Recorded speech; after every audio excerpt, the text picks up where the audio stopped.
Hey there, I'm Julie. Let me lay this out straight, running a business ain't no cakewalk, but it's all I've known since Pop's passed. Dad was a self-made man, built a sports nutrition empire from the ground up. When he was gone, it fell to me and my big bro, Max, to keep the ship steady. He took the helm as CEO, and I jumped into the HR director's chair. It was early October, crisp leaves, you know the drill. Max and I were holed up in his office, one of those typical mornings, jam-packed with meetings and decisions. Julie, we need to double-check these hiring protocols. We can't afford slip-ups, Max said, shuffling papers like they were hot potatoes. Got it, Max. I'll tighten up the interviews. No more duds, promise. I shot back, scribbling notes. Our chatter was cut short by Linda, Max's assistant, poking her head in. Max, your 10 o'clock is here. Max nodded. Thanks, Linda. Let's wrap this up, Julie. Remember, quality over quantity. That evening, unwinding was on the agenda, so I hit up a local bar with some pals. Little did I know, life had a curveball lined up. That's where I bumped into Jake. Sports journalist, flashy blogger type, always with a camera in hand. He had that cheeky grin, said he recognized me from some industry bash. You're Julie, right? The nutrition guru, he said, sidling up to the bar where I was perched. Guilty as charged. And you're Jake, the sports pundit who can't hold his liquor.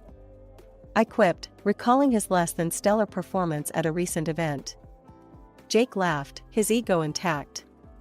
Fair shot. But let me make it up to you. Can I buy you a drink? I was about to brush him off, but curiosity got the better of me. Sure, why not? But keep it classy, no beer goggle specials. As the night wore on, Jake's charm wasn't just the booze talking. He was smart, knew his stuff. But I wasn't one to dive headfirst without checking the water. A few months later, things got serious, and Max, always the protective type, called me for a chat in his office, which looked more like a fortress with all its plush trappings. Julie, about Jake, Max started, no hellos, no how are yas. You sure about this guy? He's slicker than a wet driveway. I know, Max. But he's different. At least, he seems like it. I defended, knowing full well Max's meter for BS was off the charts. Max leaned in, his voice low. Just watch yourself. And for heaven's sake, get a prenup. Don't let him near the finances. Relax, big bro. It's under control. We'll sort the prenup. Jake wasn't thrilled about the prenup talk, thought it was a trust breaker. But too bad, it was non-negotiable. So, he signed. Grumbling, but signed all the same. Settling into married life with Jake felt like stepping onto a roller coaster that only went up, at first. Jake moved into my place, a sprawling house that Dad left me. It was more space than I ever needed, but soon enough, Jake made sure it felt like a celebrity hotspot. One lazy Saturday morning, I found Jake in the garden, setting up a tripod with his camera pointed at the house. He was framing the shot like he was directing a blockbuster. What's the big setup for, Jake? I asked, coffee in hand. Content day, babe. Gotta keep the feed fresh, he said without looking up. This backdrop is gold, makes for killer views. You mean my house? I frowned. Just make sure you don't tell everyone it's yours. Jake chuckled, patting me on the shoulder as if I'd told a good joke. Relax, Julie. It's all showbiz. You get it, right? Gotta sell the dream. As weeks rolled on, these content days became more elaborate.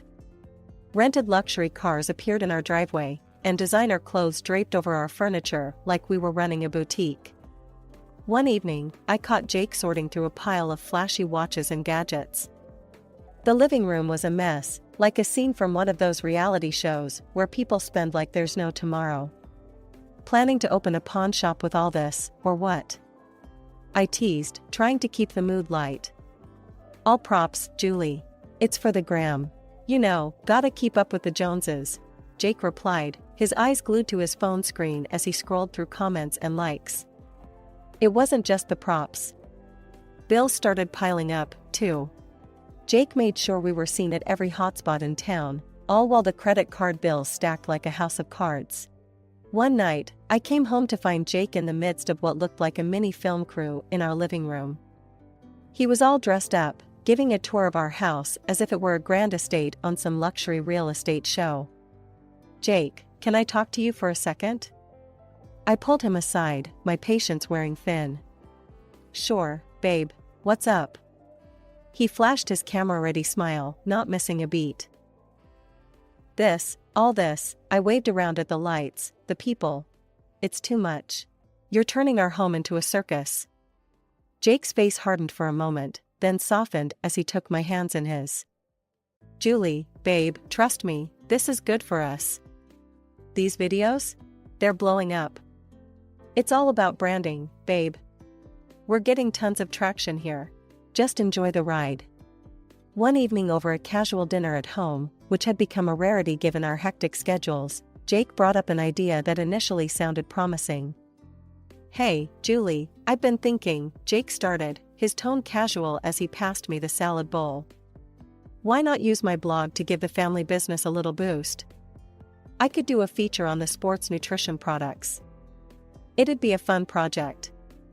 I was intrigued, if a bit cautious. Mixing personal and professional wasn't always a recipe for success. "Really? That sounds great, but how much is this going to cost us?" I asked, trying to tread lightly.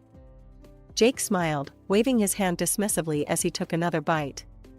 "Oh, come on, it's family. I wouldn't charge you guys.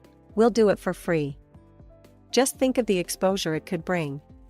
The next day, full of optimism, I brought Jake to Max's office to discuss the proposal. I figured it would be a straightforward meeting. After all, Jake was offering to do the promo for free. Walking into Max's office, I felt a buoyant sense of pride in Jake's generous offer.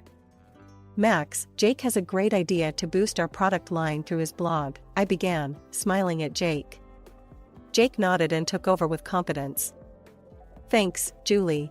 So, Max, I've got a decent follower base, and I was thinking of shooting some high-quality videos about your products. Put them up on my blog, maybe even do a series. It could really drive some traffic and increase sales. Best part? I'm happy to do it as a family favor." Max seemed pleasantly surprised, leaning back in his chair with a cautious smile. "Really? That's a generous offer, Jake. It sounds like a good opportunity for some extra visibility. What's the catch?" Jake hesitated just a moment too long before delivering the bombshell. "Well, when I said free, I meant no out-of-pocket costs up front. But to cover production quality, editing, marketing, I'd need about 25 grand. The room's temperature seemed to drop several degrees. Max's face hardened, and I felt my own smile falter into confusion. $25,000? "Jake, last night you said this would be free," I interjected, my voice a mix of surprise and disappointment. Jake's confident demeanor didn't waver. "Yeah, free as in I'm not making a profit off this. That's just to cover the expenses. It's standard for this kind of work." Max's expression was unreadable for a moment before he spoke. "Jake, we're talking about promoting my sister's, your wife's, company. This isn't just any client. Charging us 25 grand doesn't sound like a family favor." Jake stood a bit straighter, his response defensive. "It's business, Max. That's how things work in media. You want professional quality, you have to pay for it." The meeting ended abruptly, with Max politely but firmly declining Jake's proposal. As we left his office, the air between Jake and me was thick with unsaid things. I felt a chasm opening up, one that was filled with doubts about Jake's intentions and his understanding of what family meant to me. Life at home was growing colder by the day, and work was my only refuge. To keep the company on track and take some of the load off my shoulders, I decided it was time to bring on a new finance director. That's when Lauren entered the picture, bright, driven, and sharp as a tack. She was just the kind of talent our company needed. Lauren quickly became more than just an employee, she was a trusted advisor. She often joined my brother Max and me for our brainstorming sessions at my house. These meetings were crucial for the future of our business, filled with lively discussions and bold ideas.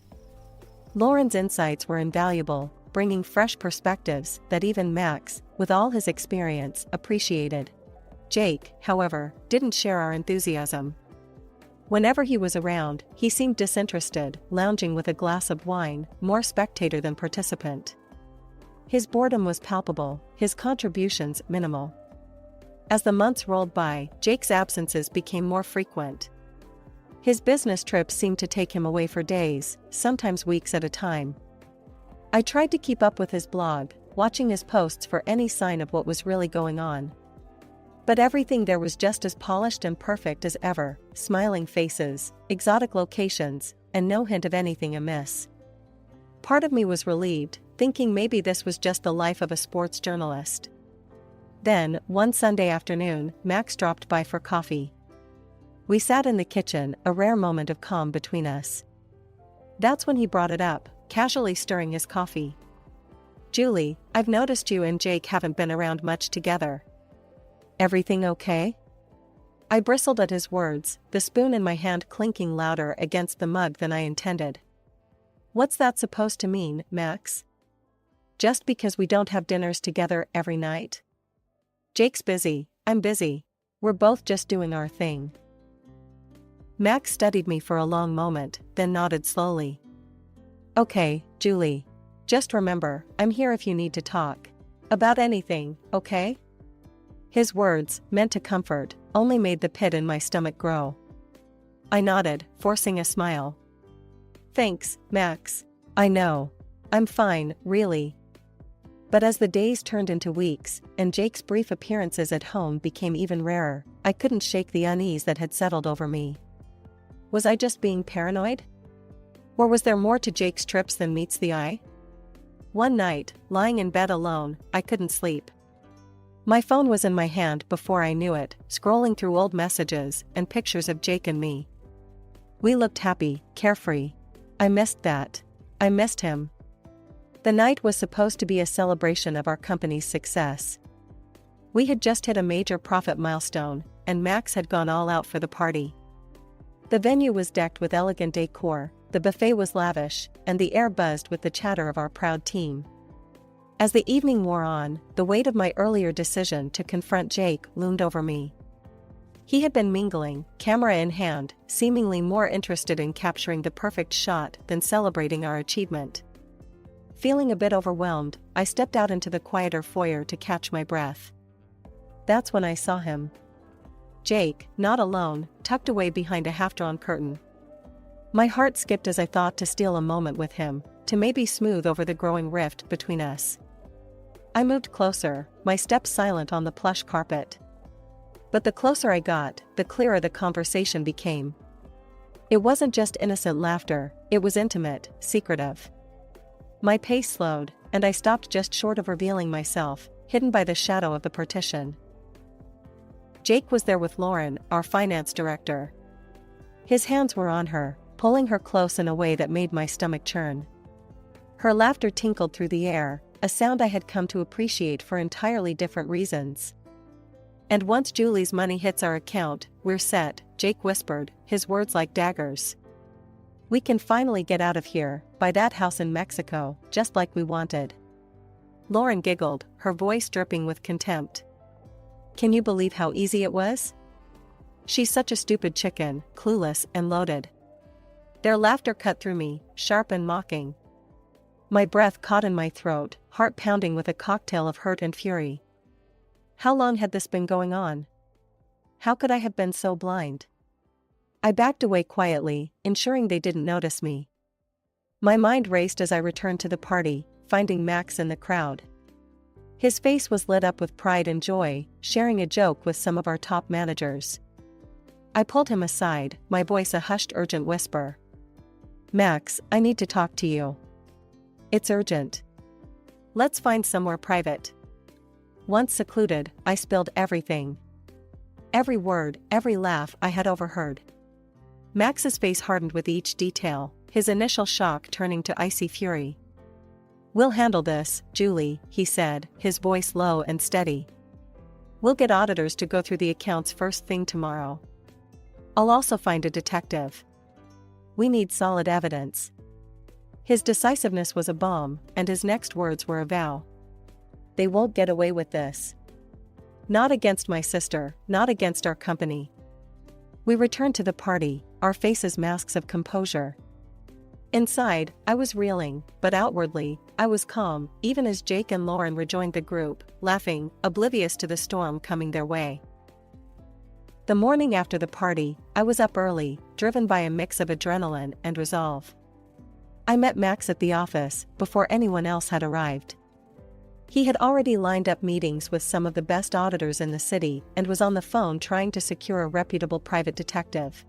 "Julie, I've got someone coming in at 9. He's supposed to be one of the best," Max said as soon as I walked into his office. His face was stern, the lines around his eyes deeper than usual.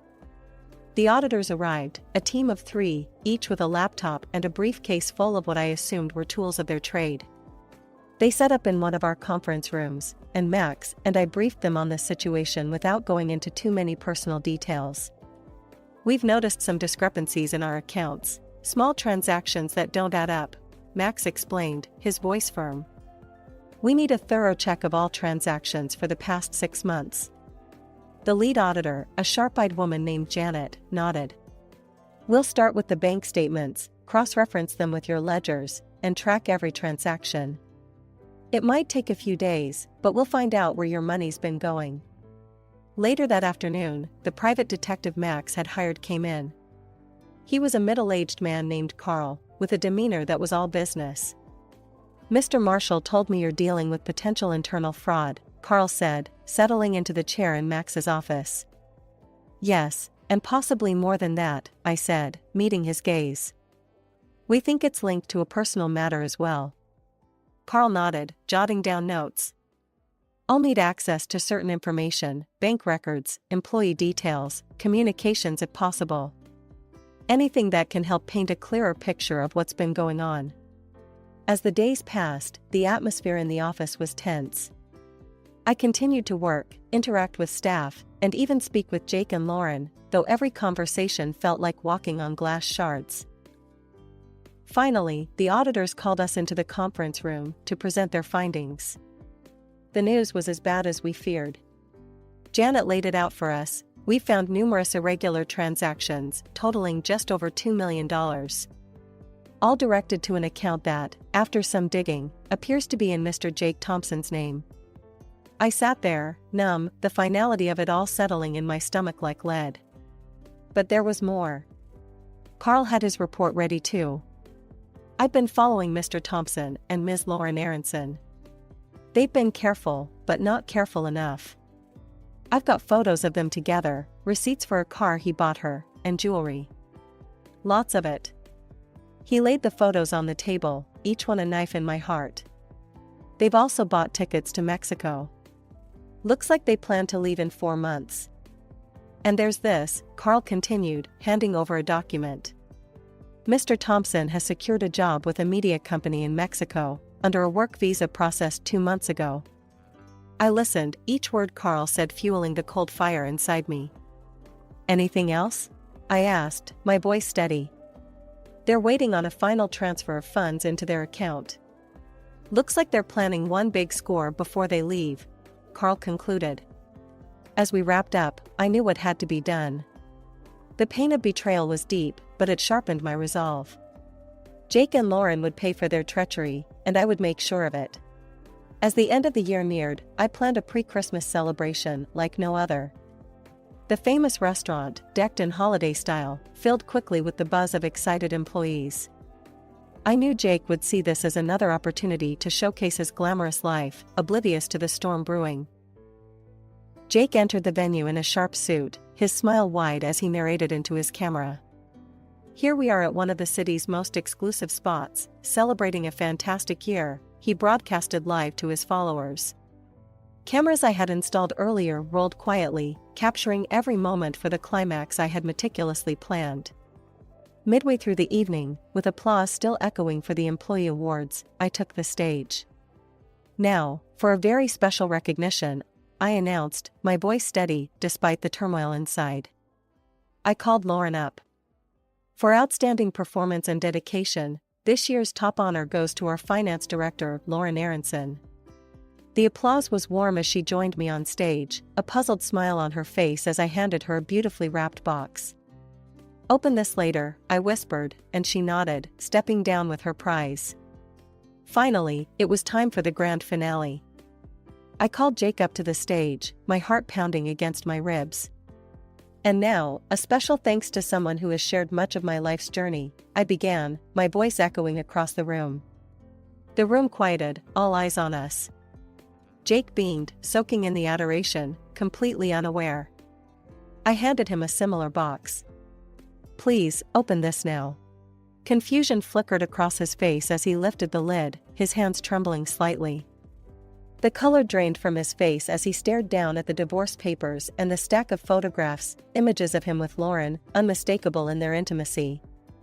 The silence was deafening. Jake's eyes met mine, and I could see the realization crashing down on him. His live feed was still running, broadcasting his disgrace for all to see. "Now," I continued, turning to Lauren, who stood frozen near her seat, "would you please open your gift?" With shaking hands, Lauren unwrapped her box to reveal receipts for the luxury car Jake had bought her, and the damning account statements of the stolen money. Murmurs filled the room as the evidence displayed on a large screen behind me. "I loved a man I thought I knew," I addressed the crowd, my voice breaking the stunned silence. "But he, along with our finance director, plotted to steal not just money from our company but also our trust and future." Jake's voice cracked as he grabbed the microphone. "It was all her idea. She seduced me into this mess," he blurted, pointing a trembling finger at Lauren. Lauren's face contorted with rage as she stormed the stage. "You liar! You promised me a life together." She slapped him, the sound echoing, as the crowd gasped. Max stepped forward, placing a firm hand on my shoulder. "The police are on their way. Both of you will answer for what you've done," he declared, his voice booming over the mic.